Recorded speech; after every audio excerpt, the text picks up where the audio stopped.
November 15th, 1979, American Airlines Flight 444 started off as any normal flight, but that was all about to change.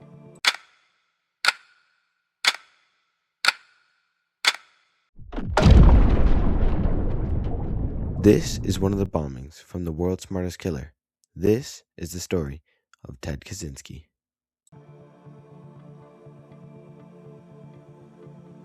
Ted Kaczynski was a normal young boy growing up with his younger brother David, except he wasn't normal.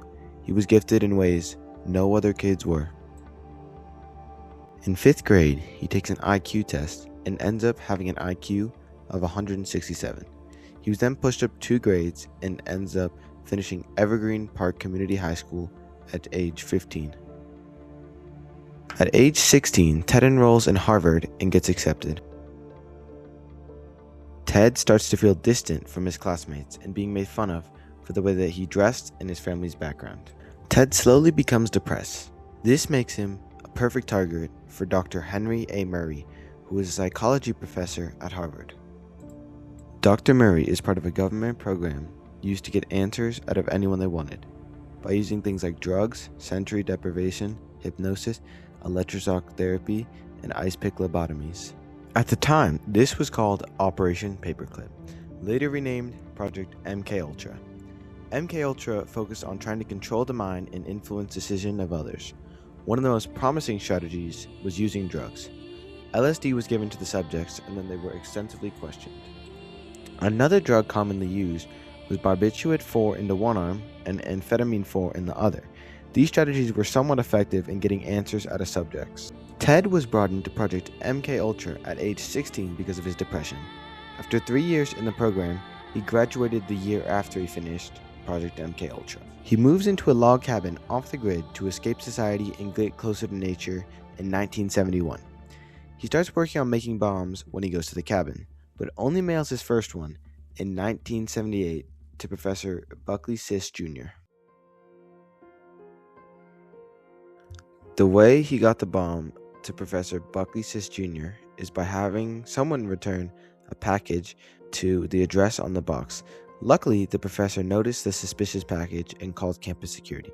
But unfortunately for the security guard, he was badly injured when the bomb exploded upon opening. Some other unlucky recipients of these bombs include United Airlines executive Percy Wood, the University of Utah, a secretary at Vanderbilt University in Tennessee, a University of California Berkeley's engineering professor, a graduate student John Hosser, a Boeing aircraft, and others.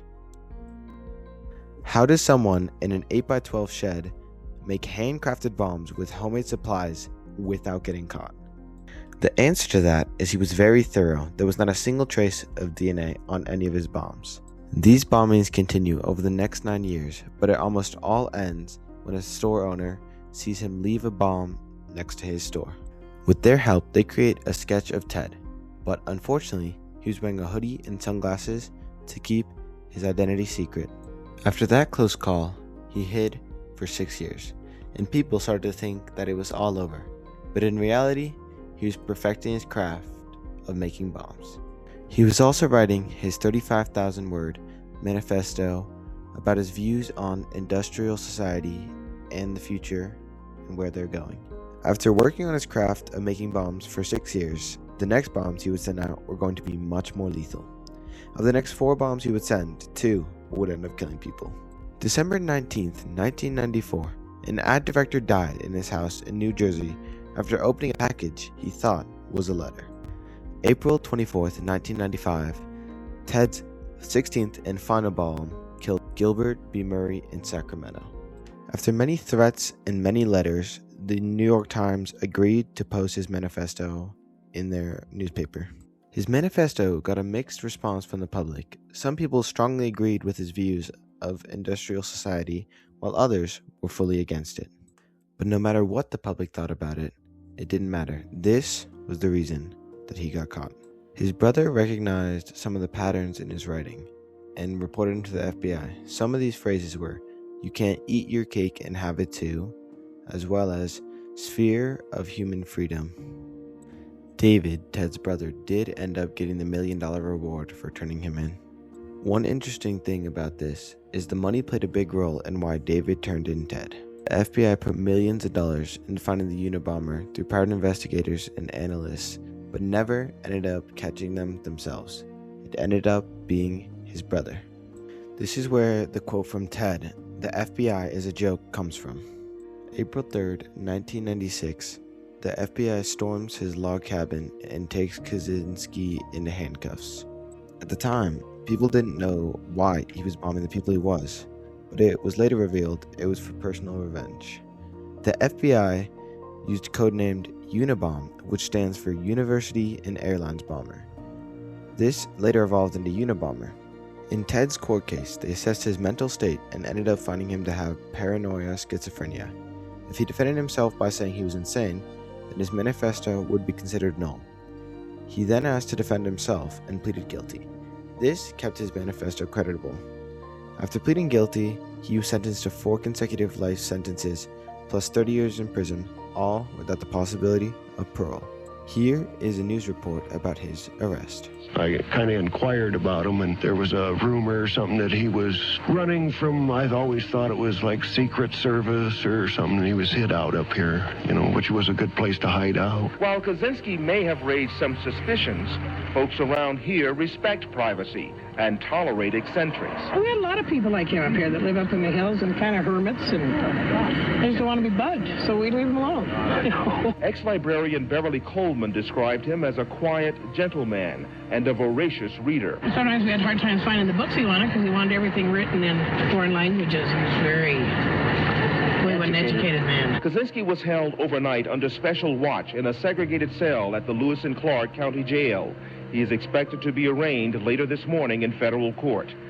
Now, it was all over. The public could finally open their mails without fear. But if it was this easy for someone to get bombs through the Postal Service, how easily could something like this happen again? After raising public concern, the Postal Service changed their operations, but they never added how much money they put into changing their operations in any public document. His writing started to get taught in schools across the country, creating social shifts with people that synthesized with his ideas. The manifesto also sparked up environmental groups like the Pine Tree Party, which was aimed to encourage returning to nature. Ted ended up having a major impact even after he was in jail. On June 10th, 2023, Ted Kaczynski died to what is believed to be suicide by hanging. He was 81 at the time. Now it was all over, but he will always be remembered. Now why is that? The answer to that question is he was a smart person on a bright path, and for the government's own reasons, they took him in and changed him forever. Now we need to take a step back and take a look. Was Ted the only terrorist that was mentally unstable? And how did the public's views on government experiments change after Project MKUltra? On a study of the mental state of terrorists, 25% of them were diagnosed with mental illnesses. 27.6% of terrorists also had a history of apparent psychological instability.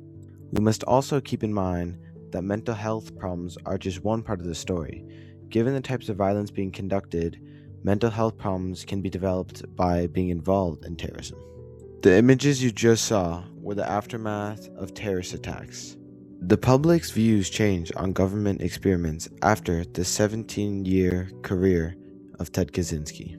A prime example of this is Burgess from Fox News' quote, "One of the whole points is that you can't do research that doesn't in some way compensate the other person in some manner, and it was clearly not ethical to do research and not tell people." Ted created a massive reaction in the public about their understanding of government experiments, reasons for turning to terrorism, and the path the future might be going down after a 17-year bombing campaign and 35,000-word manifesto.